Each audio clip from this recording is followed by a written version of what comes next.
everyone, and welcome back to another episode of the Cool Down. And we got a full house, guys. Absolutely, I can't believe it. COVID and all. They're saying COVID's mutating, but we've still got guys out here fighting the good fight, going to weddings, looking sharp, having parties with the youth. I don't know if we're reckless or we just, I don't know what's going on. But we've got the King of the North, Nick. We've got Hammerhead, Richard. We've also finally got the Tooth Fairy in here. I don't know if he's been taking care of some business back home, kids not getting that refund or something like that. We've got Matinho, the Tottenham fan, and Wonga Denga, the Dinganator, a.k.a. the Dingosaurus, ready to replace Gunnosaurus and standby. And then, of course, man, it's time to make the big, bold prediction. But will he do it this episode? Our financial devil man, some people call him a... I can't make it. Bro, I can't. Just keep my team in the top 4 discussion. Then I'll be happy. How's everyone feeling today? All good, bro. Good. All good. Yeah, could be a bit better, but all good. Oh, good, yeah, good. I think Musa's back because his team won. He didn't want to come on the show. Yeah. That's why he's back. 2 losses, 2 misses. Sounds like a conspiracy theory was building here. What's going on, champ? Hey, man, whenever someone's missing, shots are fired. That's just how it is on Goal Lounge, man, or more so on the cool down. But guys, let's start with the big game. The big game. The game that sees us, or we now see the league leaders, the 7-0 whipping. Liverpool, Crystal Palace. Anyone managed to watch this? Can we just comment on how Liverpool's going first for the first time, I think, in the history of Goal Lounge? Exactly. Yep. The first time. I don't know what it is. Yeah. You guys know how it is, man. It's based on schedules. You keep thinking there's a conspiracy, but there isn't. But good win for you, Claudio. 7-0. We were saying potential banana skin. I thought it was always going to be a win, but I didn't think 7. You honestly showed your true class. Who's going to catch Liverpool? That's the question at the moment, I think. Yeah, man. It was a good game. It was it was interesting because when you're looking at the game, first half in particular, Crystal Palace weren't bad. Liverpool were just lethal. They were just lethal. From Minamino with inside 2 minutes to Mane, to then Bobby. Bobby's goal again. His form's coming back out of nowhere. I don't know where it is, scoring and assisting from inside of his own half. But their touches for all of the goals. It's unbelievable. Like when you start seeing the quality and difference in terms of teams and players and that sort of thing, it's that touch that makes a huge difference. And each one of those goals, their touch set them up and it was fantastic. It was just good to watch as a Liverpool fan. Obviously, how it is. But what I found interesting was that Minamino finally got his start. And a lot of the Liverpool fans are saying, he's not good enough to be at a club like Liverpool. I don't know what your thoughts are, everyone. No, he's not a starting player. Everyone knows that. And as for backup, I would have him in my team. Don't find relegation there, champ. No, but honestly, I think he's good enough to be in the Liverpool team. Based on what he was doing at Leverkusen, there's no question about it. I honestly can't see why they were arguing, why they were complaining about him. I genuinely don't understand it. I think it's a transition of time. You've got to have players like him who can come off the bench, and he hasn't played for a long time. But when he comes off, he hits the ground running. He's sharp. He's able to get up to speed quickly. So he's clearly doing the work behind the scenes. He's clearly working hard on the training ground. He knows the systems. He knows the transitions and stuff. So you need players like that. A club like Liverpool, you're fighting on a lot of fronts. You're going to need a deep squad. I know we're going to talk about it later with some of the other clubs, but Liverpool have got that squad depth right. And depth isn't just about having the right number of players. It's also about having players who can not play much football, but then can come in and do the job when they need to. And he's exactly that kind of player. And he proved it this weekend. Yeah, 100%. And I think the other thing is that, he hasn't been given the time, like Musa was saying. He came in January. He is from Japan. He only knows how to speak German. So him getting used to everyone else. And when they won the league, you saw Hendo making a concerted effort to include him, as part of the group. So for me, I think he's a fantastic player. He's a typical Klopp player. He's selfless. He's going to work his socks off, and he's intelligent. I think that's the best thing. So he is kind of somewhat undermined based on the players he has around him. But in terms of the players that are around him, what I found interesting about the weekend's game was that Salah was dropped and Mane started. And, for obvious reasons, it's him getting, resting Salah. But what I like is, you're never going to do the inverse. If Mane is fit, you're not going to rest him and then start Salah. Yeah. Because Mane tends to do a lot more for me in terms of if he's buzzing, everyone else is buzzing around him. I don't know, Nick, you're shaking your head there. You're going, and ahhing. No, I'm agreeing with you because I think Mane is probably proved to be, if not in the last year and a half, your best player and your most effective player. So I agree with you. I'm not too sure in terms of the two. If I had to pick one, I think Mane would be definitely that one. But I think alluding to what Matt said, you guys have so much depth and Klopp knows how to use it, which is fantastic. And obviously hard for all of us to watch because it's almost like, you might just get on another run and you might just run away with it. Whereas maybe in the last couple of weeks, we thought it was going to be a lot more close or a lot closer than we actually thought. With your Spurs and your Man United, for example, your Chelsea's maybe dropping off in the last 2 weeks before this past weekend. So yeah, it is quite exciting, I'm sure, from a Liverpool perspective. I thought you guys would struggle. I thought that was 10 to 12 points gone with Van Dijk, but it looks like you guys are breezing through it. I was buzzing when I saw Salah was going to be on the bench because in my fantasy league, I'm the only one who doesn't have him in my team. So I was over the moon. And then he comes off the bench and scores two goals. Yeah, I was gutted, Let's talk about that. Let's talk about that moment where Mane does come off and Salah comes on for him. There's a moment where, Mane's just had his chance to get his second. He misses it, and straight after his time to come off, and obviously he gets upset. What do we think about the reaction of a player like that in that sort of situation, as well as the fact that, Salah then comes on and he goes, hey, fuck, I'm here for the golden boot and I'm going to take my chances. Selo, what do you think about that? No, I think I guess it's a good thing that the player doesn't want to come off. But also it's not good for morale, man. Like, you don't want a player to react like that. But I guess it just depends on the kind of player. If the player is being a petulant person, or is it just the person just hungry to play? So it's similarly with Salah. I don't know. There's reports of him saying that he wouldn't mind playing for Barcelona and Real Madrid. So I think there's more to worry about Salah than Mane. Mane, I don't think there's any problems with him. He's just passionate about the game and wants to always play. But Ricky Salah, I think when he gets gives those reactions, then I can say there could be something there. I feel that he probably want to leave Liverpool at some point in time if those reports are true. But yeah, I think Mane, don't have to worry too much about Mane. Mane loves the game too much, and I think he just wants to obviously play and be on at all times. Yeah, but the reports about Salah are very interesting. Very, very interesting, because they say he never, ever, ever just has interviews.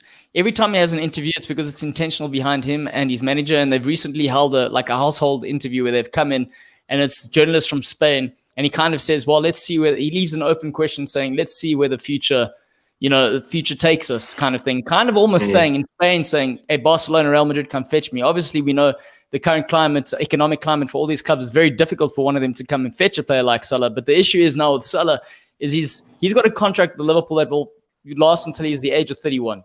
I think right now he's trying to maximize what he can get out of football. And then obviously the infamous or the famous argument as to a player like Salah doesn't win the Ballon d'Or unless he plays for a club like a Real Madrid or Barcelona. And that's just the stigma, regardless of the current status of which club is technically the best in the world, Liverpool. But that's just one of those things. So what happens? What do we think in terms of Salah possibly disrupting sort of what's happening in Liverpool at the moment and him moving on? Is this a good thing? Is this a bad thing? Mosa, you wanted to say something? Yeah, man. I think what Mane did do over the weekend was just a pure reflection of, his attitude and his approach to every single game. And it shows with all the players at Liverpool at the moment, as soon as they get given an opportunity to play, they understand that, they are playing for a championship winning team. And if they don't give their best performance or put their best foot forward, they can find themselves on the bench very, very quickly, no matter how many injuries they do have. And it's a quality attribute to have when one of your top three players in the club consistently wants to play, no matter the outcome and no matter the result. Even after scoring a few goals, he still wants to play, and it's good. For Salah, Yeah, I guess it's exciting for him to move to what historically would be known as a bigger and better club in Europe, like Barcelona and Real Madrid. But he'd still have to do a lot at those clubs to get considered for Ballon d'Or. I think he'd be putting the pressure all on himself as opposed to any of the clubs that he's in to actually compete for Ballon d'Or there, which is it's quite a tricky consideration for him to have right after doing so well with Liverpool. I'd give it another year or two. If I were in his shoes, see what more combinations they could put up at Liverpool, see what more they could fight for to give Liverpool a player from Liverpool an opportunity to compete for Ballon d'Or. I think for him to move to a club like Barcelona, a club like Real Madrid, yes, the spotlight will be there, but there are a lot of world players that will be competing for that Ballon d'Or, and I'm not too sure if that spotlight will fall on him. Man, these awards are rigged anyway, man. Like you can't. Like, I don't. Like the Bayern Munich coach wins a treble, guys, and Jurgen Klopp is the best manager. Like I don't understand that, guys. And even what Celo's the disgruntled United fan. Yes, Scott says. What did Scott say there? He says that Mane didn't even make the Sky Sports Team of the Year. You see, things like that. Like, I mean, come on, who's better than Mane? I can't understand that. Maybe I'm missing something, but who's better than Mane now at the left wing? It's based on votes, though. It is a I know, but I'm saying it's based on votes. Like players vote, so I mean, then the players are just stupid, and the managers true. That's true. Literally no one competes with him. I could say like sentiment, you could argue, strikers, you could argue, but the left mid, that's the first person that'll come to mind for anyone, really. But that's I guess how it is. Coming back to the sort of Liverpool question, where Klopp finds himself is pretty interesting, is that he's never found himself in a position where he's had a big player like this who's doing really well for the club and now possibly banging on the door to leave. I mean, at Dortmund, he was always dealing with like a smaller club and then he would lose his players, right? This is a situation where Liverpool is technically at this moment in time the best league or best team in the league. So he's not going to lose a player to another Premier League side. But it's that whole Ballon d'Or sort of Spanish argument so trying to manage that in terms of getting the best out of the team and also, managing the players' expectations. One thing that was said is that Salah, whenever he is disgruntled, he says it as it is. And that's one of the things where, Klopp's come out now saying directly after this interview has been said, and he says, no, it's okay. It's all right. He's kind of like, it's almost as if Salah's looking for a reaction and Jurgen Klopp's going, nah, it's fine. It's okay. It's cool. We got this. Because it's almost like he knows that Salah needs to perform for the team for him to get a new contract anyway with the Liverpool as well as a new move. So he's not stressed about that. Rich, how do you think his approach to handling a situation like that is when a player is causing a bit of it's almost like a Sterling-esque sort of unprompted interview to move to Man City in a way a couple of years ago? Well, I mean, Coutinho, when Coutinho left to Barca, Klopp was around during that time. Am I correct? Yeah. He was. I thought he handled that really well. That was a similar situation potentially to what could happen with Salah, and Klopp found a way to kind of get him out the door and make sure the squad stayed tremendously strong and together. And there was a great calmness around the Liverpool camp. So he's got to just try his best to handle it. If Salah does throw his toys out the cot, he's got a big decision to make. But I'm a firm believer in the fact that if a player does get to that stage, there's no point keep him at the football club. Payet had the same thing when he threw his toys. We had to let him go as good as he was. Same as Arnautovic. Get him out the door. It's not good for the dressing room. And with a really, really strong dressing room that Liverpool have, I can imagine over time, if you've got those kind of troublesome players in the camp, it can really start to detract from the vision of the club and the players pulling together. So Klopp's going to have to handle that. But he did really well with Coutinho a couple of years back. So I wouldn't be surprised if he handles it well again with Salah.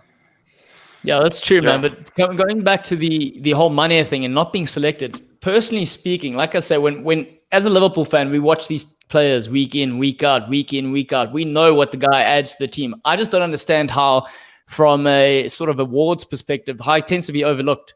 It's purely based on stats as opposed to what the player actually offers, which also shows you how skewed all this data is. I don't know, Selo, what do you think? Yeah, man. I think with the whole thing with awards, man. It's just the person's opinion of what they deem to be a good player or an effective player. You know what I mean? Similarly with Kevin De Bruyne winning certain awards for last season, whereas Henderson also won I think was the Football Writers Award. So that's just a preference, you know, in terms of who you feel impacted the season more. I think you know, some were talking about Henderson's leadership and so forth and so on. So obviously there's the actual, you know, the player and his performance on the field. So yeah, awards, man, you know, it's just a person's opinion. I think right now, if we all said who's been the best player so far this season, none of us will have the same answer. You know what I mean? We'll all have... But Selo, the thing is here with the awards, when you have a player like Salah, who's personally goal-driven, everything he's doing is for himself. And there's nothing wrong with that because the team's benefiting. But when you have a player like that who's so driven, he's so like dependent on doing what he wants to do, and you can see it by the way he plays. He gets the goals he wants to because he waits to get the goals. When he gets it, he goes by himself. Again, money does a little bit of everything, so he loses out in that department. And then based on the opinions that you're saying, he gets nothing for it in a way. So when you have that sort of thing, it does cause a rift in a team, and it's mitigating that and managing that. But one more thing before we move on from Liverpool, I just want to say, guys, you know, Thiago still has to come back. Yeah. Scary. And we compare Minamino to players like that, you know. So there's that level of intelligence that Minamino has, there's that smartness he has, that athletic ability he has. But the fact that he can't adjust to different spheres of world football as quick as players like Thiago can is really telling, and it tells of the quality that is in the Liverpool camp. I mean, even now, the Liverpool camp, there's youngsters which are coming in right back, centre mid, and really, really pulling up their socks. Everybody that's lost their position has to compete to get back in, and it's a great position for a club to find themselves in when players come through the system. Selo said something quite interesting, like in terms of we would all have our sort of different opinion on who would be player of the season so far, but surely it has to go to Andy Carroll for his great great Surely. I thought you were going to say Callum Wilson, man. No, come on. Andy Carroll, 2 cameo 10-minute performances there. Surely it has to go to Quality. Talking about cameo performances and whether or not the guy's going to be much longer at Arsenal, let's talk about the Arsenal-Everton game, guys. Another loss. That's 7 games. 7 games, I think it is. Yeah, 7 games without a win. They rock up at Everton. Wanga, what are your overall thoughts about the performance? I think last year I did say we're going to lose 2-1. You did say it. And the thing is... Man, no one's even laughing at you anymore, dude. Everyone's like kind of... I feel sad for you. Because now it's relegation battles. Yeah, like I can't understand. I just don't understand what's going on, and I don't even think Arteta. He'll probably, depending on how he does it. But I mean, he'll probably have to. I mean, that's what he has to do. He has to try to find out what's going on with the team, because they're winning games. They're capable of winning. They win in the Europa League, but they come into the league. And I mean, they nowhere to be found. We conceded the first goal. I mean, yeah, it was pretty unfortunate. But I mean, the second goal was very good. I can't deny that. But again, we're not scoring. That's for me the problem. Let's dive deep into the actual starting lineup of Arsenal. The players that he played. Are you happy with how he went about the game in particular, and these players that he selected? Look. There's no one else we choose. Who do we? I mean, up front, Aubameyang I think was out. He was not fit to play. And he puts in Nketiah. I was happy with that. Like I said, it's been given opportunity left, right, and center, day week in, week out, and he hasn't been putting anything in the back of the net. Nketiah has been scoring, assisting in the Europa League. Probably also working hard in training as well. I would not know, but there he's got the start. He assisted Aubameyang the week before. So I get so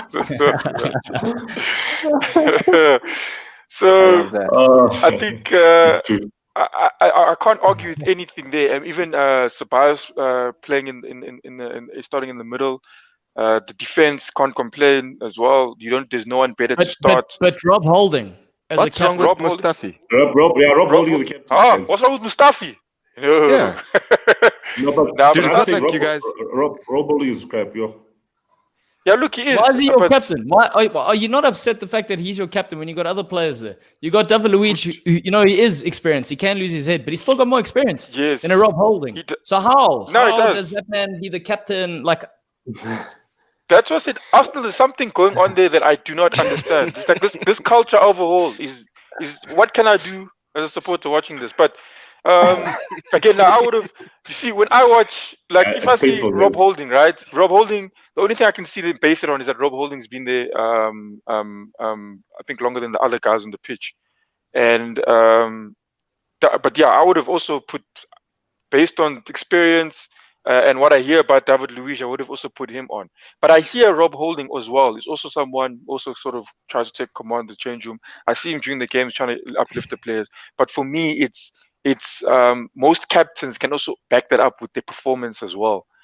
I was watching Mark Noble with West Ham as well. Not the best player, but I mean, you passing the ball, Kai, whatever, he does all the basics right, and he's also pushing the team as well. So I can't understand it. Mikel Arteta, the only one who will know.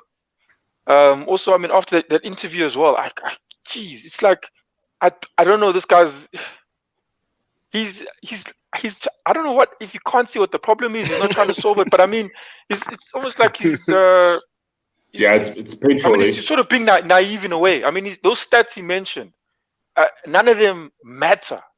Like they don't. Stats are based on your past performance. So yes, of course, you're going to say last season you had a poor chance of winning. It was because of the games that happened before and what's currently happening. That's what the stats do. It tells you everything that happened before. But it doesn't matter when you're there on the field, like he said at the end of the interview. And that's what matters to me. Is like, it just doesn't matter. He needs to find out what the problem is with Arsenal. I don't think he knows what the problem is. That's the honest truth. But let's dive deep into that problem. I think we know it, like, over time. There's like this sort of, I don't know, sick feeling that's happening within the club. It's like this poison. The problem is with Arsenal, there've been too many players, far too many players, and far too many players who weren't playing. And the issue with that is when a player isn't playing, they start talking shit to other players, and the culture starts changing. Then they buy this player, but then he doesn't play. And then the same sort of thing happens. Then they change the manager. The issue that's currently, at foot within Arsenal is that Arteta seems safe. The board are backing him. They're happy with it. And they're happy with him working with Edu. So they're going to ride this way. They're going to stick it out for him. It's very important that they get a result. Now, the issue is the more they go on without a result, I mean, Scott mentioned it here again, 7 games. They've been outscored 11-3, 5 losses, 2 draws. The fact of the matter is, the more this goes on, the worse it is for a player like that, and the worse the atmosphere gets. And regardless, we've been in losing run as players. When that happens and you try your best, you need to shake something up. You need to uplift the players. And that culture right now is the biggest issue within Arsenal. And if you're looking at just the performance against an Everton, the first goal that they conceded, far too much space. They allow the cross to come in regardless. Okay. Second one, you've got a centre forward being front post. You then have another centre forward marking the best header of the opposition. And he just gets a free header and scores a goal. Like, those are little things, the attention to detail that for some reason aren't being carried through. And I know, like, if you're looking at Arteta, who's mentioning these stats and these details, don't tell me a man like that isn't paying any attention to detail. So how is this still happening? That's a good. That's Arteta must answer those questions. Like, I can't. For me, it's like I think if I were to say what the problem is, I just don't think. Again, he's not making anyone accountable for what is happening. Because now after this win, it's going to be no. Last season, he's going to tell the players it was just unfortunate. These things happen. He tells them those stats that look. Everton, we were supposed to. Everton had a low chance of winning, but they won. Unlucky gents. Let's go to the next game. I mean, you should be telling the guys like flipping like a zit. Like, hey, bro, you've been getting. We've been, like he said, he's got the most crosses in the league, or the most crosses Arsenal's ever had. But you're not behind any crosses. Like, what the hell's happening? Tell it to Aubameyang. Tell it to Lacazette.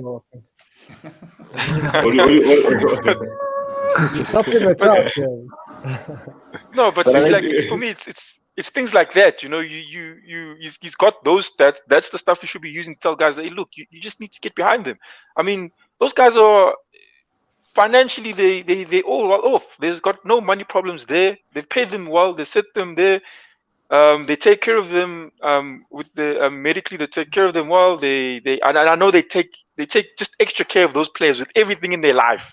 So, geez, just tell them. Okay, now they need to do the job. Can they not just tell the guys just to do their job? I mean, they take care of everything. The scary thing is, even if like my thing is there at Arsenal is not, if you were to give me the starting 11 at Arsenal and you ask them to do the job, I don't think it would actually be that menacing against any of the clubs on this chat. It wouldn't be the scariest, most intimidating team to play against. If you've got players that might be very, very talented, like Saka, Nketiah, Maitland Miles, and all of those, they could be good players, but I don't know if they're actually gonna beat any of us. It's like even on their best days. Yeah, like for me, like if I look at a player like Saka, right? If I see him, look, I said that in the beginning. I did like Arteta, but now I'm just talking about the players being able to now, coach being able to get the best out of a player. If Arteta plays, Wonga stats, I like that. Oh, that's if Arteta, think about it. If Arteta comes. No, not Arteta, Saka. If Saka goes to a Liverpool, do you not think he'll improve as a player? At least for two or 3 years. Of course. I won't see him play though. No. Would Liverpool buy the current state? Would Liverpool take a risk on any of Arsenal's players at the moment? That's the current state. Yeah. Where would he even fit on the field? It'd be probably the juniors. I think he could start. Not every game. I'm just saying let's say like a Minamino. You see, like a Minamino playing in and out. That he won't start every game. 100% he won't. But I seriously believe that he'd probably end up being a better player there. Probably Klopp could get definitely more out of him. Now it's just on the wing, crossing, he's not scoring. What's Saka's best position though? I think it's left wing. They played him down the left back. Yeah. They played him down the left mid. Left wing is definitely his position. He gets there, takes the defenders on.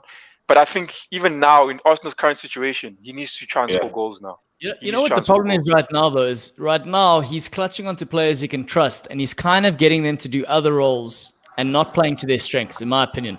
That's kind of one of the issues I'm having. And then if you take a player like Pepe, he scores the penalty, which is fortuitous, in my opinion. I'm sure Matt can agree with me. It was a soft penalty, but it was a penalty nonetheless. But he scores the penalty. He didn't have a great first half, but he started doing something a little bit second half. And then he gets taken off. And for me, when a player like that is finally getting his groove going, to take him off, like that for me is a managerial mistake. Like, let the player, even the game is shit. You know, the guy's he's finally like giving something, he's contributing. And now you take him off. What's that meant to do to a player's psyche? I think even with Arteta, I think the pressure is getting to him. That's the honest truth. I think it's piling on him. Because, I mean, you haven't won a game in how long now? Just the same thing with we'll get there as well. I mean, in the beginning, but remember what's his name? Ole Gunnar Solskjaer. He also had that problem as well. He's not picking the right team. People making are also questioning his life, taking people in and out. Yeah, and I think Arteta's also now done that, especially in the last game. But guys, he's played literally. He's played on paper. He's playing our best players. Even maybe let's say one or two maybe are wrong, but I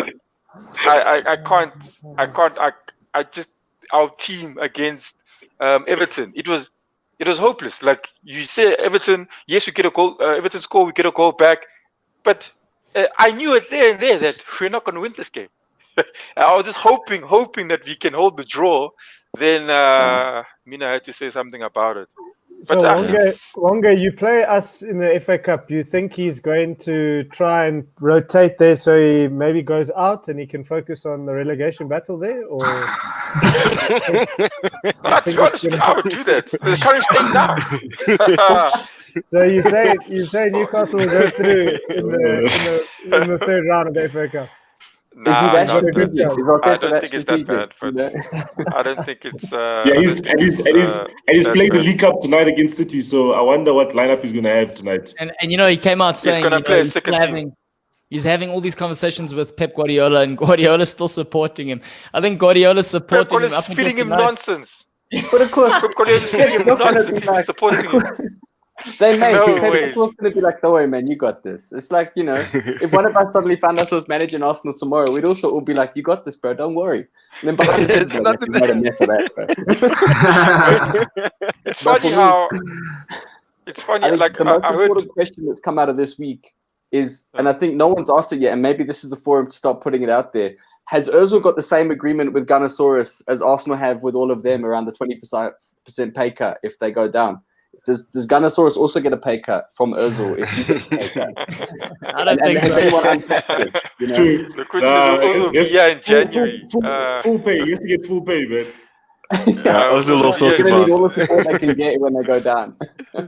But like I said last week as well, speaking, Ozil won't be playing in that league as well, so it's fine. Yeah, that's what it looks like. Looks like we're going. But like I said last week as well, looking at that Ozil situation, like Ozil, Arteta was quick and decisive about leaving him out the squad. No, like he said he had no. He slept well at night. That's the words he used. He won't lose sleep on the decision he made. Okay, so and it was based on a merit decision. Now there are players in your team that are not performing, or maybe they're doing what you're doing and it's just not working. But either way,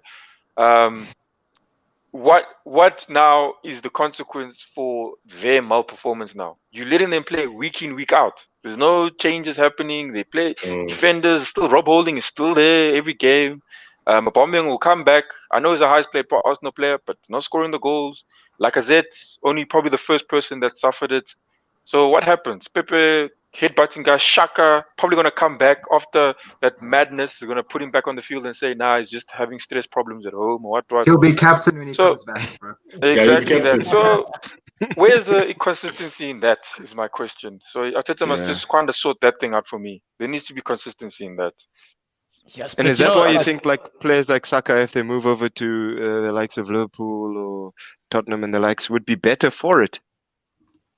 Because they're very young and they're getting a lot of good game time, That's important for players at that age. No, true. I hear you. No, I hear you. I hear what you're saying. Maybe there's. And if they fight with a relegation battle, it teaches them a bit of steel. Character. Exactly. Build the character. You know what? Unfortunately, I think Arsenal find themselves in this sort of period where. It's another rebuild, and it's going to take a couple of windows. And when we're talking about the transfer window and the current economic climate of everything, it's going to take a lot longer than what it would have taken, regardless. And it's this thing where Arsenal fans have run out of patience, Wenger era already, and there's been no progress. And I think that's the biggest concern for everyone watching. And there's conversation also mentioning relegation candidates at what we're watching right now. The fact of the matter is that's a possibility. The only difference being that on paper, Arsenal should have players that have more quality than the guys that are fighting for relegation. But at the end of the day, the Premier League doesn't give a shit about paper. It gives a shit about form and fight. And right now, Arsenal aren't showing any of that. And I think that is very, very concerning. But let's talk about a side that did show some fight over the weekend and managed to get a point against a side that had 10 men on the field. Newcastle, Fulham. Well, I take it you didn't watch the game, Claudio, because there was absolutely no fight in us at all. It was absolute shite. We played half an hour against 10 men. Arguably, there was maybe a penalty decision, and I'm sure some of you will say it wasn't a penalty. For me, it's a penalty. Yes. I'll take it any day of the week. But red card, and Fulham were the better team with 10 men. Fulham were the better team completely over the 90 minutes. And we just didn't have a go. The players looked like they were just recovering from a big night out the night before. And it was unfortunate because, Fulham were there for the taking. It was a blessing that we got the red card against us.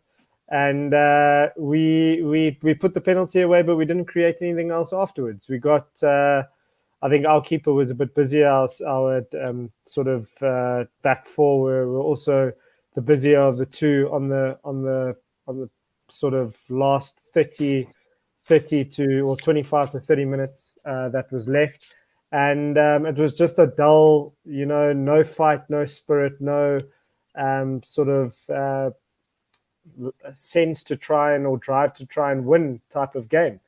So it's unfortunate. We're playing a quarterfinal now against Brentford, and I'm watching here on the side. They're completely all over us. So it's just typical Bruce.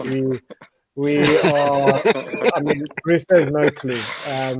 He doesn't know how to set up a team. Tactically, I can tell you now, but you don't want to talk about stats. I think Brentford have about 65% possession. We haven't had more possession than any other team in the league this whole season. Our highest we've had is 48%. We've got. You know what I find interesting about that, though, Nick? What's interesting about that is Wilson has scored 8 goals in 12 games, and that's as many as he did in 35 games for Bournemouth. So somehow, I don't know if it's because the VAR decisions are going your way. Yeah. But if you look at it, I mean, if you look at it from the other side of the coin, imagine we never had Wilson's goals. Where would we be? We'd probably be near. We'd probably be near the Sheffield United or Arsenal. Yeah, Arsenal might just be ahead of us in that case. But yeah, it's just unfortunate. You know, we've proved this season that we can turn it on and we can actually put a bit of fight into some performances. I think West Ham was a great performance by us. Everton was a great performance by us. But then you go to a West Brom and we end up winning, but we struggle to win. They were much better than us. We play against the Leeds, who can be exposed, and they've proved it. And we just roll over. We play against a Fulham, and we also just roll over. I mean, Fulham deserved to win that game. Don't get me wrong; they didn't deserve a point. They should have won the game. So yeah, it's just unfortunate. Typical weekend in Newcastle. As a Newcastle fan, and hopefully we get into a semi-final, and I'll just carry on crying about my team. But if we can get into a semi-final, we haven't gone into a semi-final in the last 14 years, so we'll see. Yeah, but let's. I like what Scott's saying here. Who will finish higher, Newcastle or Arsenal? Let's just place bets on this. Let's put money where our mouths are. Who do we think is going to finish higher? Oof, it's a tough one. I always back my team. Is that tough? Yeah, I last week I spoke about my regrets of backing Arsenal. I did it once and it all blew up in my face, and since then they've been on a run of form that's disgusting. So I'm also going to say Newcastle. I reckon, especially because now Big Sam's gone, so there's been no one to rescue Arsenal when it all goes tits up. Hey man, Tony Pulis is available, guys. Tony Pulis is available, guys. Could he turn around Arsenal? I don't know. No. But Nick, Newcastle have conceded in 11 games. They've gone without a clean sheet at home. Yeah, and with the manager who sets up defensively. What the hell? I think the first goal you guys conceded against Fulham was like case in point what the club is going through with the ball smacked in the face and trickles into the back net. I think jeepers. What? No, I think it's just no. I mean, you guys have played. A lot of you guys have played. I mean, if you carry the ball from, for example, if we carry the ball into the middle third, for example, our centre backs don't have a clue in terms of which pass to make. And when we lose the ball, our transitions are so slow that our wingers aren't tucking in and assisting. And then we just let players run at us until they get into the box, and then we commit to tackle. And that's always a 50-50. There's a chance for you to get a foul. You know, there's no real tactical noughts from him in terms of trying to sort out our defensive issues. And then when we're going forward, we've got a guy like Callum Wilson, but he's honestly just on his own. You know, if it wasn't for him, we would be in a lot of trouble.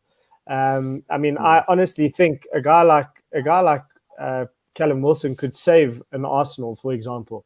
You know, you put him in any of the top 6 teams. I know you guys probably have better players, but he will score. He will score if he gets service. He's exactly So, solid. So what Aubameyang was doing for Arsenal over the past two 3 seasons. So I mean, for us, I think just defensively, we have lost our captain. Although I don't think he is our best player at the back, but we do have lost that sort of leadership at the back, and it came out today. Him and St. Maximum are struggling with the repercussions of having COVID. So they are COVID free, but they're still struggling with not symptoms, but they're obviously trying to get their fitness back and probably not as healthy as they should be. So I mean, those are 2 big players for us, and you know, going into a period where we've got Leicester, Liverpool, and City, and Arsenal in the space of like 2 weeks. It's going to be tough. So hopefully we can get them back. Talking about 2 big ones and 2 big players in particular, Spurs in terms of Harry Kane and Son.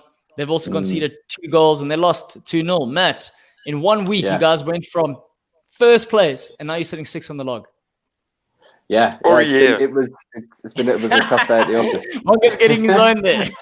Yeah, I would still point out that it's a long way from 15th or 16th or relegation. I'm not sure we're off these days. But none of our players have had to check their contracts this week. That's for sure. Relegation clause. It has been. It's definitely been. I mean, and it's been 3 games in a row. The Palace game, we were not at full. We weren't ourselves. That's a game we should expect to win. We came away with a point. Obviously, the Liverpool game. I mean, you know, at the same time, saying losing to Liverpool at Anfield is not exactly embarrassing. It definitely kind of reinforced the point that we've still got a lot to do in terms of that title challenge if we're going to do it. And I know Ronnie is probably only back today to remind me that he said they weren't going to win the league. So welcome back, Ronnie. You might have been right. But Matt, what are your thoughts on the Bale situation? Look, I think it's a weird one because he left Spurs when he was in his prime. You know, and he's a fan favorite. We're always going to want him back. We're always going to want him playing. At the same time, he's definitely not back at full match fitness yet, and he hasn't played consistently for a while because of everything that was going on at Real Madrid. Also, playing for Real Madrid in Spain is a different kind of ball game to playing for Spurs in the Premier League because we're just, you know, we don't have as many easy games as they're going to have. Yeah, Ronnie, all right.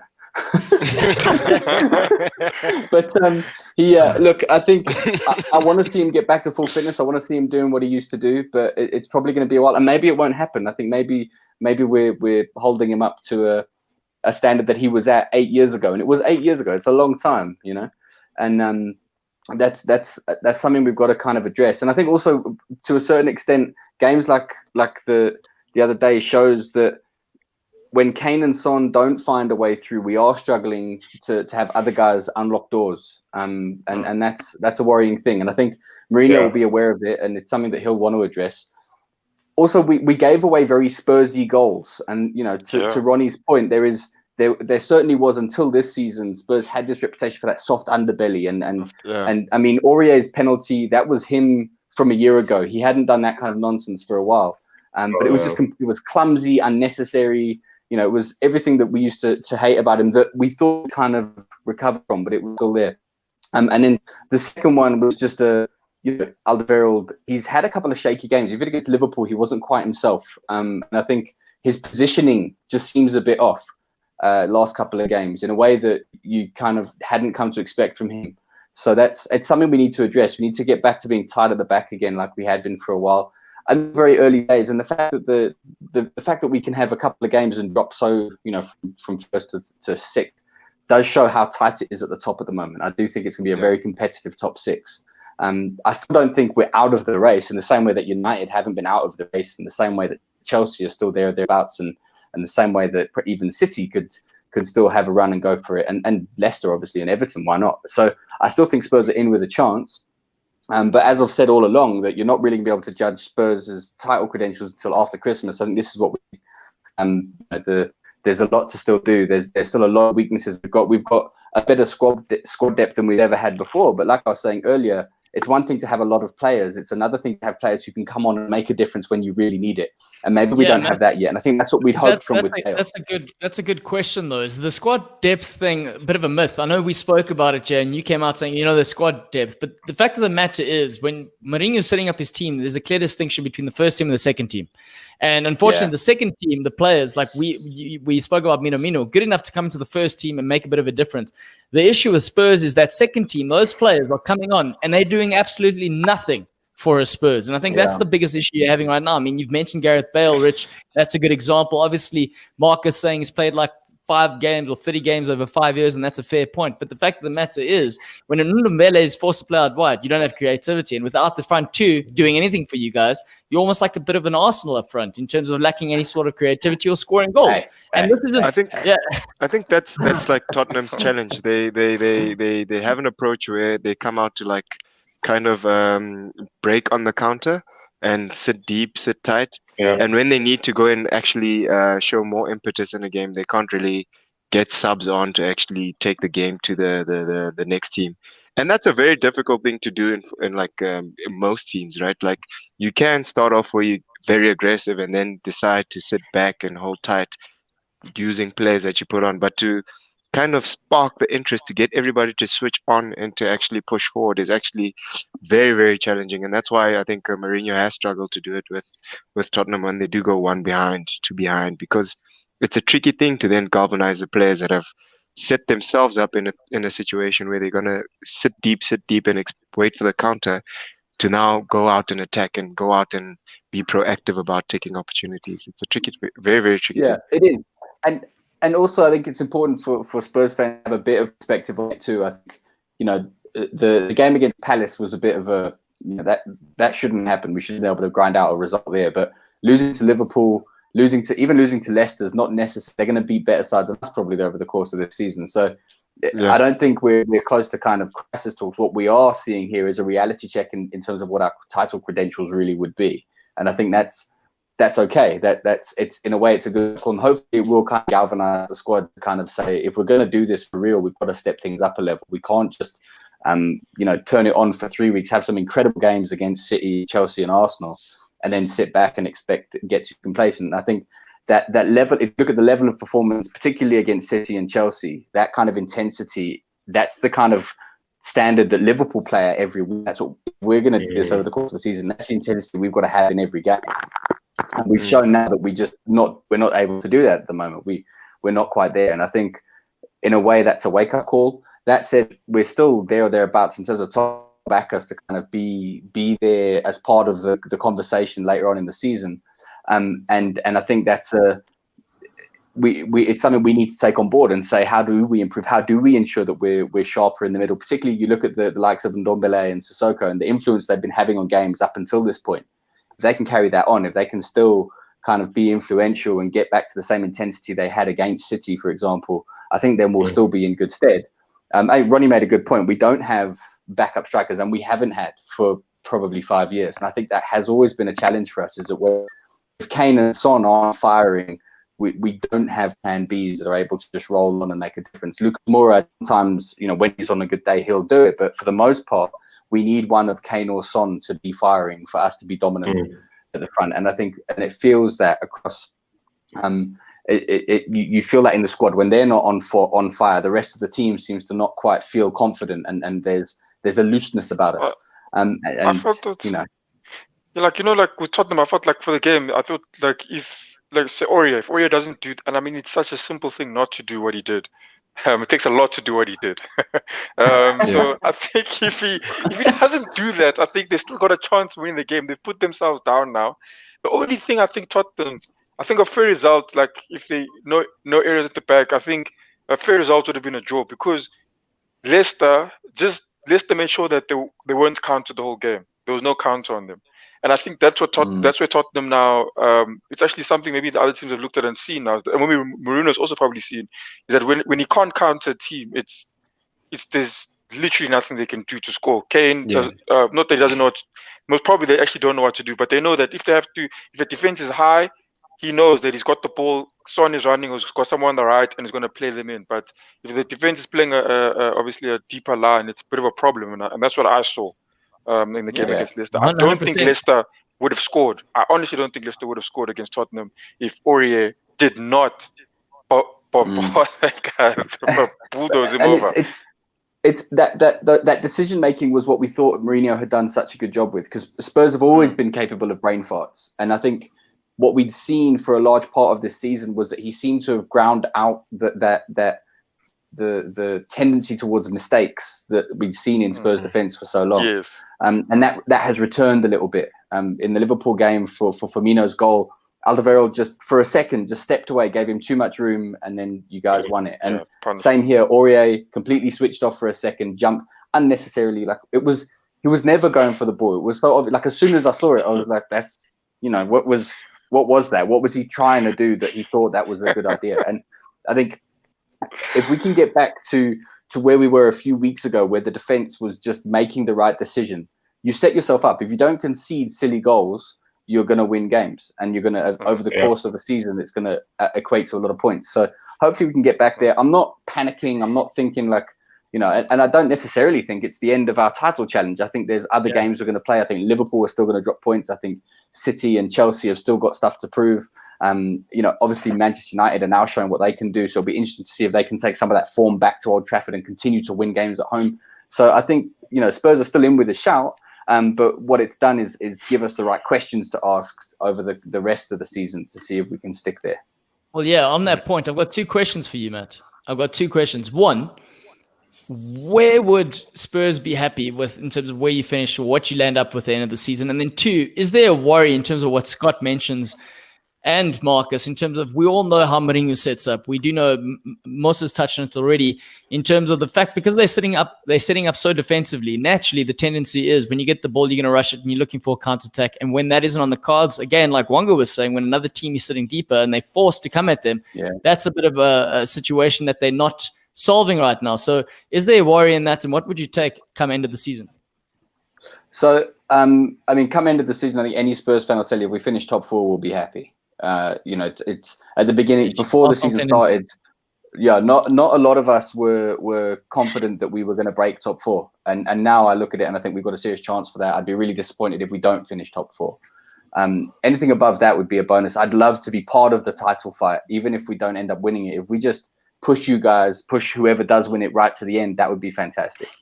In terms of the counter-attacking stuff, that is something that does concern certainly me. I think you saw it against Palace. Palace are a counter-attacking side, and we really struggled to have an answer to that question. We ended up drawing the game because we weren't able, after we scored the goal, we really sat back, and we were in the ascendancy before we scored. And then once we scored, we reverted back to counter-attacking. Because we were playing a counter-attacking side, it kind of ended up cancelling one another out, and then we allowed too much pressure on ourselves and conceded. Same thing with what's happened at Leicester, and I think that is something we don't yet have an answer to. We don't, and which is really weird because under Poch we because of the way we played then, we weren't a more counter-attacking side. We were a more offensive, aggressive, kind of push the envelope kind of side. We didn't worry as much about that kind of thing. Obviously, we conceded loads of goals at times, but we're also more attacking intent in the way we set up. So I think we need to find an answer to that. We do need to find a way to break down sides that can that are going to sit back against us. Yeah, I mean, to a certain extent, Scott, that is true. Considering we didn't finish 4th last season, it would represent progress, I suppose. Not in the same way as Arsenal. We're not going to start rebranding it as a trophy. It's true, top 4 trophy. I think if we were to finish top 4 this season with a clear indication of progress, I think that would be good, and also some silverware. I think. And, Mourinho, he's a big fan of the Carabao Cup. If we can go quite far in that, that'd be great. I don't think the league alone is where we're going to measure our progress. I think we need to see us compete in the league really well and potentially get some silverware elsewhere. And I think what we want to see as Spurs fans, and a lot of us are accepting that we're not going to be the free-flowing kind of attractive football side that we used to being. But hopefully, if we can be pragmatic and a bit more Mourinho-esque in our approach, and it results in success, then that's something we're probably prepared to trade off. I think if we play this defensive kind of safety-first football and then come away with nothing, then you'll see a lot of Spurs fans turn on it. But if it results in some silverware, then maybe it's a necessary kind of transition we can make. But, I mean, it's so hard to say at this point in the season because, you ask us now, we're going to say top 4 and a title challenge would be great. You ask Arsenal, they're going to say just to survive would be wonderful. So, it's I think you've got to kind of wait and see and get closer towards squeaky bum time and then kind of reassess what is it we could still do, sort of late January, early Feb, and you look at what's still on the cards, what competitions are we still in, what's still available, and then say, what could we really make a go of here? Can anyone vouch saying Matt could possibly be a politician in terms of how diplomatic he was with regard to that answer? Not slating anyone, just saying all the right things. Actually, he could have been a good manager as well. But let's talk about the inverse of that. So we're talking about a defensive approach. We're now going to talk about a complete different approach. And, one of the biggest issues with this sort of manager in particular was that we were saying he was inconsistent. He got knocked out of the Champions League. But now suddenly, best form in the league and title contenders, most would say. Selhurst? Don't jinx us, brother. Is it still hashtag Ole out? Don't jinx us, man. Don't jinx us. Leave Ole to be, and don't give him too much pressure. when you start giving too much pressure, he's going to crumble under the pressure. So let's just say we are top 4 contenders. That's what you guys didn't want to. You don't want to include my team in the discussion when we had the top 4 discussions. So I'm just fighting to get into the discussion about top 4. And then I just got in. Now you want to talk to me about being a Premier League title contender. I didn't watch. Too much pressure. I didn't watch the game because I was at another wedding. But obviously I've watched the highlights. I probably watched the highlights like 3 or 4 times even, just to actually see where the good stuff came from. But I'm happy that Scott McTominay got some goals, and Martial had some assists as well. And Bruno Fernandes, what can you say, man? Come on, what's no, man. Scott, it should be fine. You get a great result and he wears a cricket or rugby top. Come on. So what did you think of the starting lineup? Tactical Did you see the starting mastermind. lineup before the game? what's up?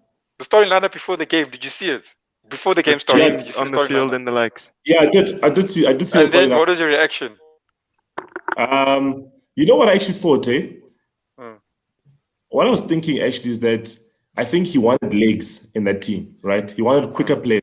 So so Pogba and Matic aren't quick, right? Fred and McTominay are quicker and have more energy. And that's what I thought. I thought he wanted energy for the Leeds legs, because Leeds is probably one of the fittest teams, and they play at a high intensity. So I think that's what Ole was thinking. So when I saw that lineup, I was surprised, but then I said, okay, this guy's won 6 games in a row. 7 games unbeaten in the Premier League. You know what I mean? Let's trust it. Let's trust the process. You know what I mean? You want to trust your coach and everything. We've been slating him a lot for his lineups and his inconsistencies and stuff. But I actually feel that was the right lineup, taking everything into consideration in terms of Leeds' pace and energy. And then we'll see how he lines up tomorrow. Hopefully, gives some of the youngsters a run as well. Hopefully, to see Tanzebe in the League Cup tomorrow, and then James can play again. Lingard can get some game time before he leaves. You know what I mean? Because he's probably going to leave soon. Mata must get some game time. You know what I mean? Cavani must get some time before he gets banned, because the ban is coming.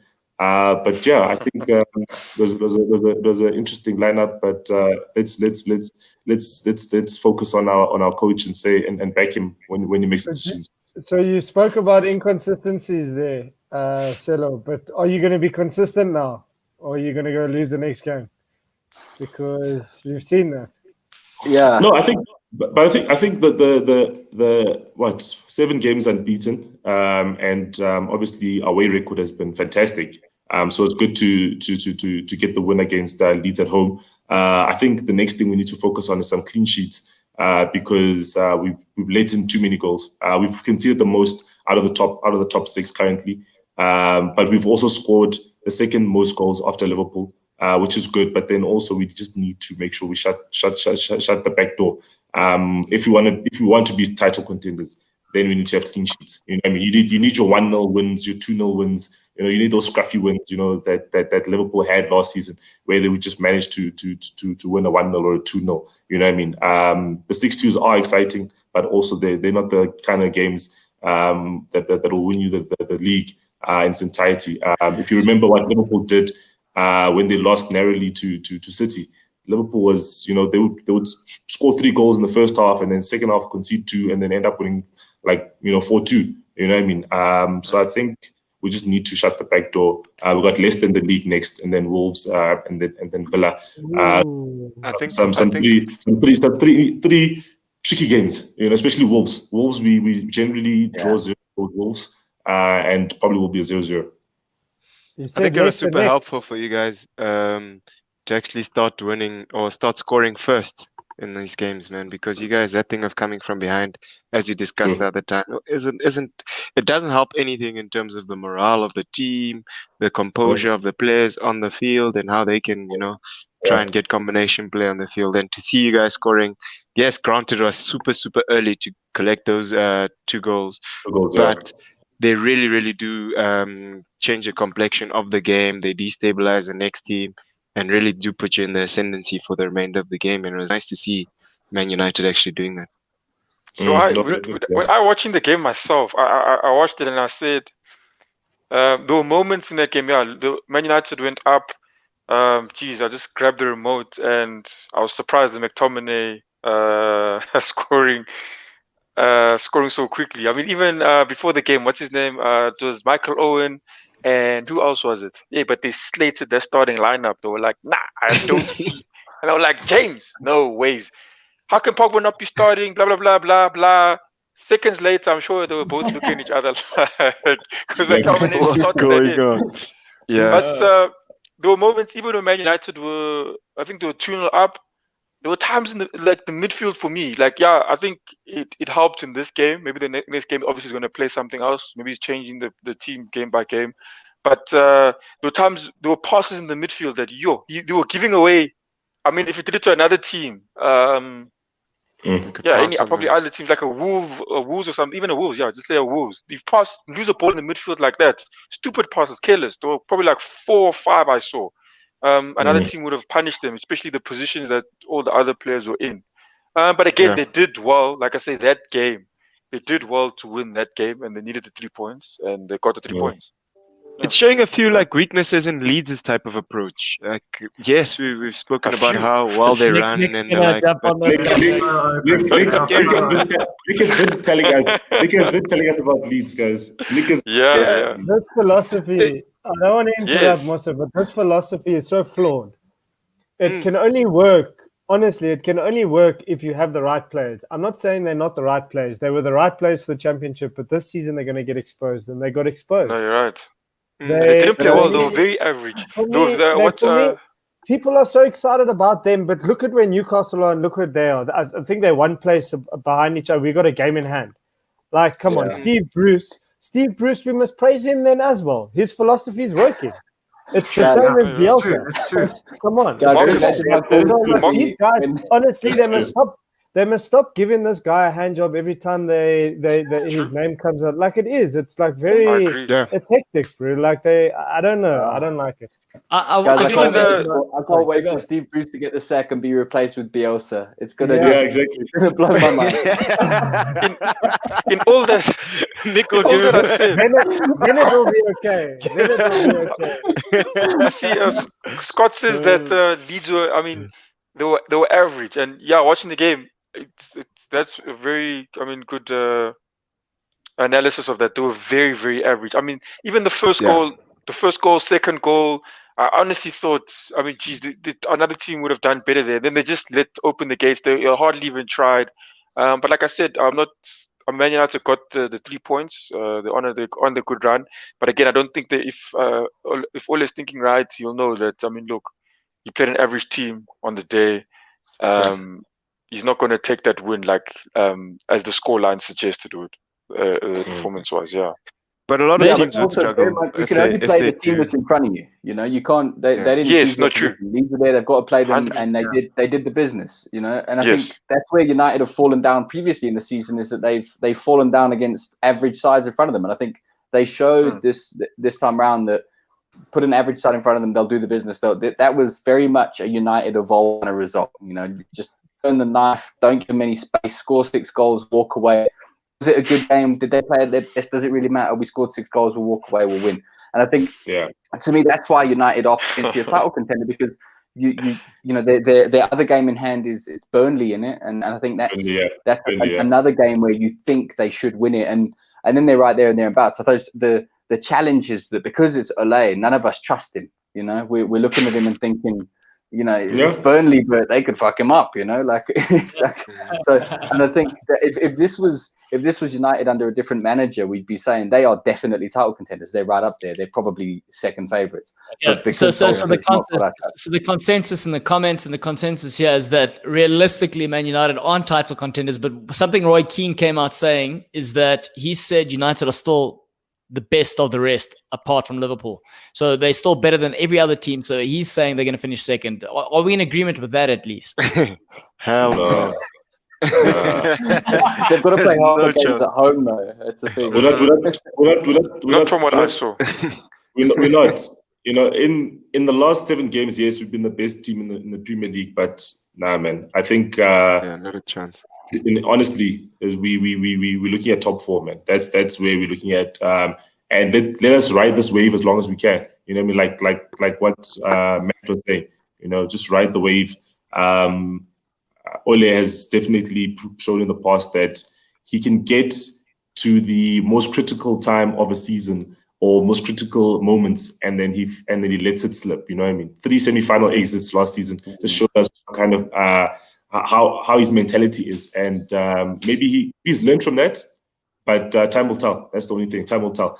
And yeah, we are definitely top 4 contenders, and then title contenders. We shall see. All right, we shall see. But something we did see last night was a 3-0 drumming.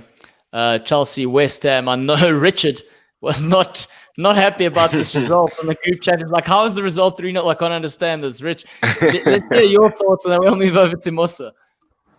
Look, I mean, I'm not too upset about how we played. After the game, I kind of thought about it, and I was like, you know what, we've actually put up a decent fight, so I'm not too upset.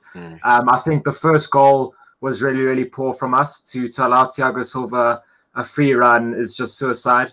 And then, obviously, in the first half, we had a decent spell. Second half, we had a few decent spells as well. But we were just a bit toothless. We're struggling with Haller up top. He offers us so little. And I think that second goal, man, it just killed us. When Werner tried to shoot and it, like, bobbled and then Abraham put it away, that's when I knew the game was over. But I'm not upset. We put in a decent shift. We're just lacking a bit of quality in the final third. I think what killed us was starting Mark Noble as a number 10. Like, I cannot understand David Moyes' thinking there. When you've got Ben Ram on the bench, why would you play Noble when you have Rice and Souček in front of the back 4? You know, it's just... Also, is Moyes not listening to our show? I'm saying you guys are title contenders and he goes to Chelsea and he wants to set up defensively, despite the fact that you guys did the double over them last season. Explain that, Rich.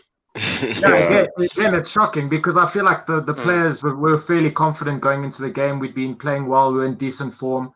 And Chelsea were kind of there for the taking. Obviously, they're a quality side, but they were also slightly fragile on the confidence front. So we missed a trick there, but Chelsea took their chances and they deserved to win the game. We didn't offer enough to take anything from the game.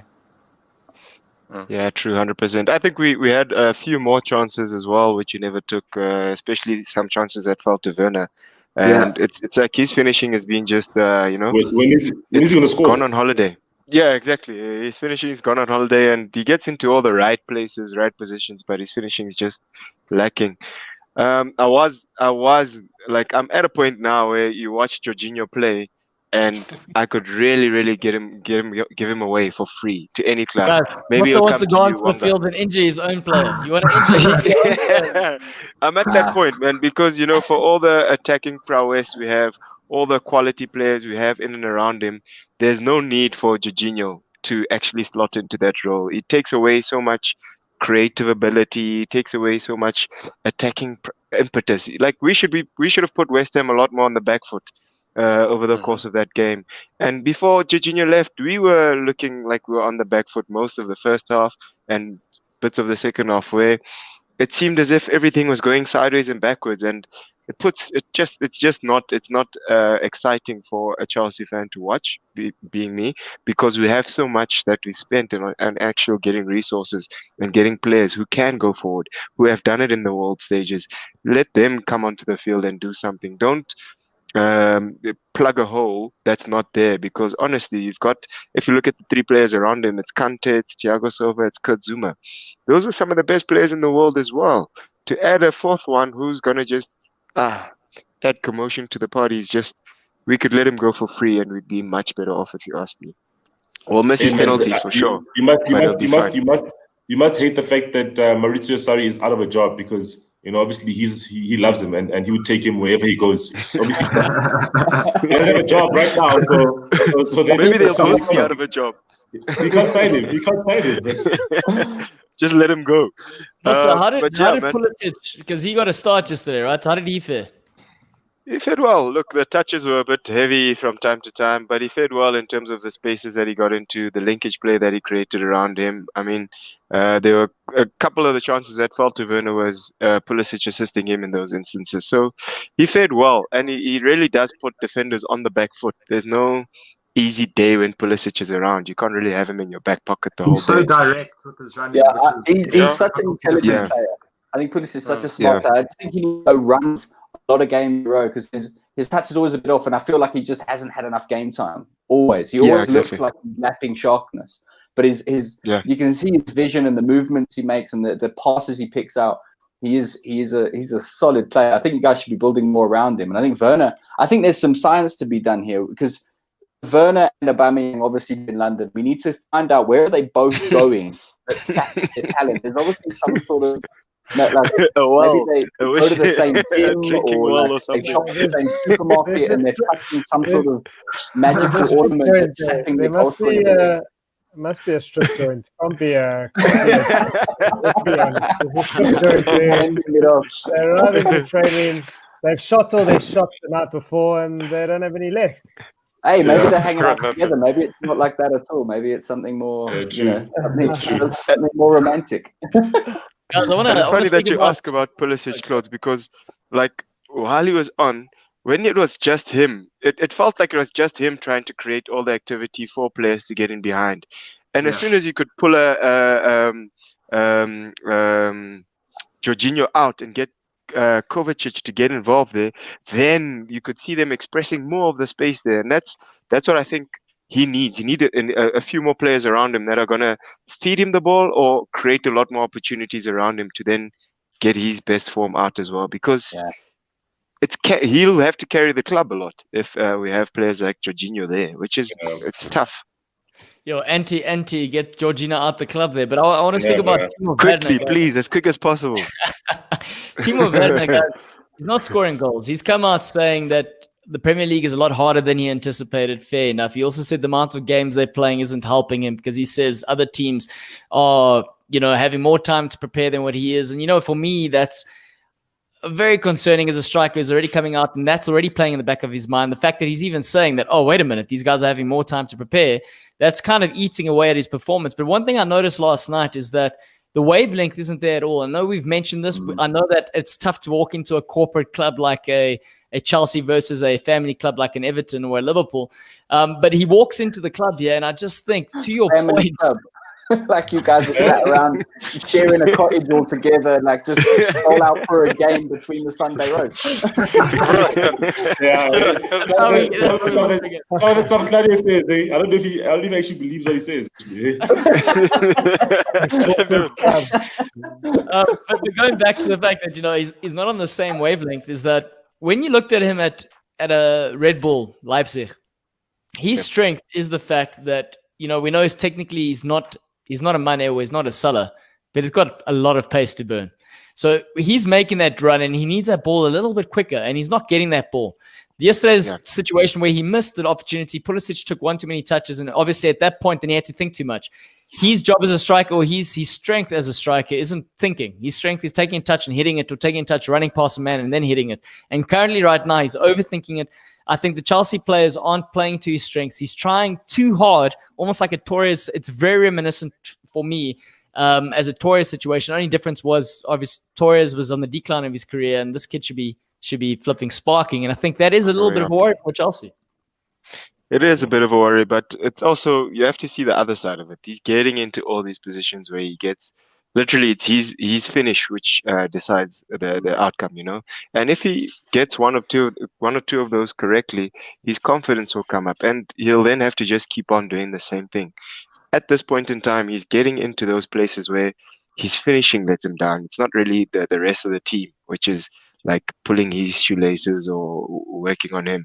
It's more his own finishing, and it's a confidence dampening experience when you get into all the right places and then you sky the ball or you kick it straight to the keeper. It's something that you can work on at training, but you really, really do have to build the confidence by getting one or two correct, and then the floodgates will open up for him, I hope. You say that, Moster, you say that, but he's kind of second guessing himself in every area. He picks up the ball deep down in his half and he's making a run, and instead of running, when there's open space, you utilize the space until a player closes you down. He's passing the ball to Tabi Abraham, who's sleeping. He's like, whoa, I wasn't expecting that. And he's like, oh, shit. It's kind of like filtering in all the different areas. Rich, I wanted to ask you, Declan Rice. So he was unfortunate yesterday. I thought the move that they pulled off and the goal that he actually scored, which was offside, was fantastic. I didn't know Declan Rice had that finish in him, to be honest. Yeah, that was a great move. Yeah, and the situation is he is a former Chelsea product. There have been rumors of him moving to a Chelsea. In terms of both of your opinions, but more we start with Rich in terms of they're very dependent. West Ham are very dependent on Declan Rice. What's the possibility of him going back home to Chelsea? Oh, massive possibility. Obviously, we'd love him to stay. He's our captain. He's playing for England. You know, I think he genuinely loves the club. But at the same time, I wouldn't be surprised. I don't think he'd go this season, but I definitely think he'd go next season. You know, he'd want to elevate his career. If he knows he's going into a Chelsea side where he could potentially start week in, week out, you know, play Champions League football, I wouldn't stop him at all. So West Ham are going to have to pull out all the stops to try and keep him at the club, offer him a new deal. I think he is signed until about 2025, which is decent for us. So if Chelsea want him, they're going to have to spend big, which they can do. They've showed it in the past. But our owners won't reject an offer. If a decent offer comes in, he's off. I don't know what Musa thinks. Yeah, definitely, man. He knows the structures at Chelsea. He's been there before. He's comfortable with a lot of the players at the actual club at the moment. So, and he'd add a lot to the Chelsea team as well. It's just, I guess, at this point in time, this team is surplus in terms of how many midfielders it's got and attacking players it's got. So potentially, he can replace Jorginho. You've been trying. Yeah, but there's that other kid. Billy Gilmore, quality. Billy Gilmore, yeah, who's also just as good, you know. So and he can be a nice understudy as well. And then he'd have to compete with Billy Gilmore for that position at this point in time. But definitely, I think a season from now, especially if he keeps on getting the time that he's getting to play with West Ham, showing his quality week in, week out, a season from now, a season later, he can actually then start asking questions about, is there a potential move for him at Chelsea? At this point in time, yes, it could be a move that's on the card, but I don't know if it'll be beneficial for him, his own career, and for Chelsea at this point in time, because it could create a lot more frustration in camp and also could be like really, really stifling the quality talent that he is. I think the Declan Rice one's funny for me because, you know, you watch West Ham and for years they've been talking about Mark Noble and how he never got an England cap and it's so unfair. Captain fantastic, does all the business, goes get relegated when you come back, you know. And then this kid comes along, he's getting England caps, he's captaining the side, and then he might also get a move to Chelsea. Like it must be exactly. Walking into training every day, watching him living his life, like that should have been me. Exactly. That's true. But Rich, I didn't watch the game, but when you say that Mark Noble started as a number 10, that's actually shocking because I don't know when last he played a game. He's the captain. He's on the bench, so he's obviously just giving them morale on the, in the background and stuff. But then for him to start, that's down from David Moyes. You know, should have definitely started Ben Rama or someone else who's actually been playing. You know, I think he's not match fit. You know, that doesn't make sense. It's going backwards. But he did create a lot of opportunities for West Ham yesterday. He got the ball in really well in behind the Chelsea defense yesterday, which was telling. I think the character is probably what they got. He's got decent vision, but his legs just let us down because at times we were trying to press. And, you know, even when he's trying to press, it looks like he's on a Sunday jog, you know, honestly. It's so frustrating. And, yeah, when I saw that team that was put out, I knew he was going to play as a 10. I don't know what Moyes is smoking to be playing him in that position, but I knew the writing was on the wall already. You know, we were going to have to play the perfect game to get any result when you're playing Noble as a 10. So we're up against it already with that selection. Yeah. True. Yeah, I think look, Noble. He's, you know, I give him, you know, teasing about him and that, but he's the thing that what he does bring. He brings an intensity. We've talked about it before with a few other players. Like he maybe doesn't have the same quality. Certainly not these days. He's a bit past his absolute best, but he brings something to the West Ham side when he's on the field. There's a little bit more, especially in a game, you know, a game against Chelsea, a big rival match. You know, you talk about Henderson at Liverpool, how he gets the rest of the players fired up. He does kind of create a certain fire within the belly. which makes a difference. And I think that's probably what Moyes was hoping for. Like, let's bring someone on who's really going to want to put the boot in against the Chelsea side who are struggling. It backfired because obviously Chelsea rocked up reading from a completely different script. But I think when you bring someone like a Noble in, that's what you're hoping to do. And he does do that. He clearly feels every single. I mean, he's never left West Ham. They got relegated. I think he could have gone to another side at that time. He was at the peak of his powers then. He stuck with West Ham. He's captain the side. It's his boyhood club. He's probably never going to leave. They're going to have to fire him to get rid of him. Arsenal. Actually, when you're saying that, Matt, Arsenal would actually benefit by having a player like Mark Noble. That's what Arsenal think. Yes. Arsenal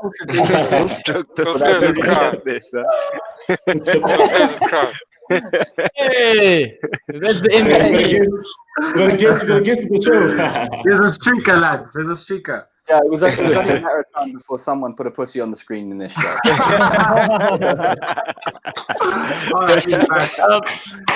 want to talk about something there, Rich.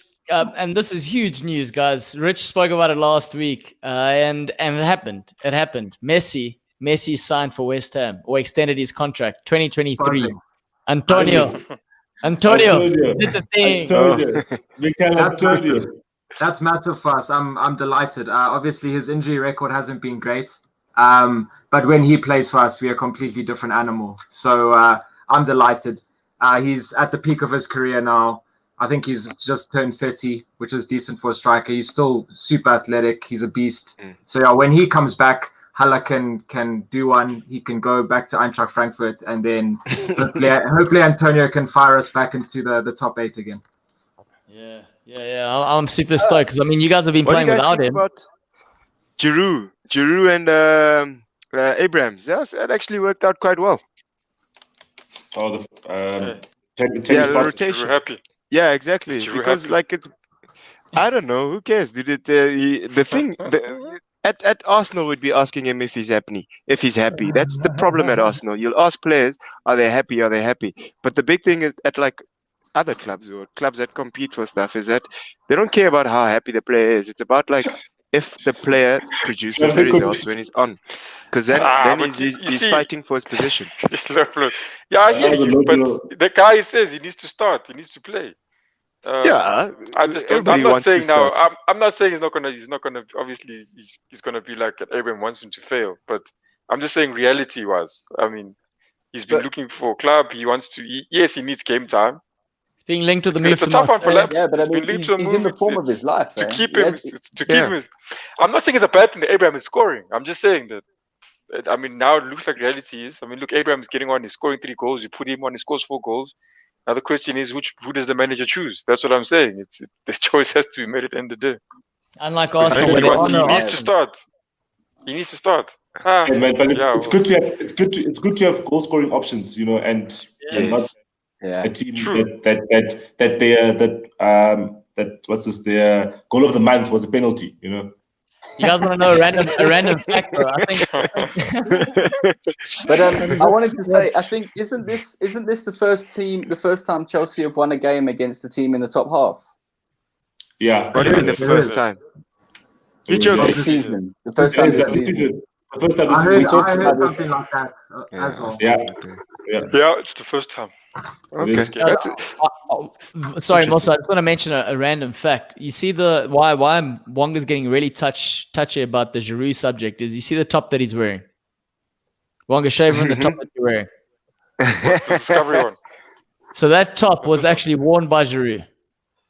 Oh, nice. I'm being serious. I know you guys think I'm joking. I'm being serious. When we did the photo shoot with Arsenal and Discovery and we went over there, he actually wore that. And when I came back, I gave it to Mr. Wonga over there. And that's why, he's feeling the love there. He's feeling the warm embrace from So Giroud was like, I don't need this anymore. You can have it.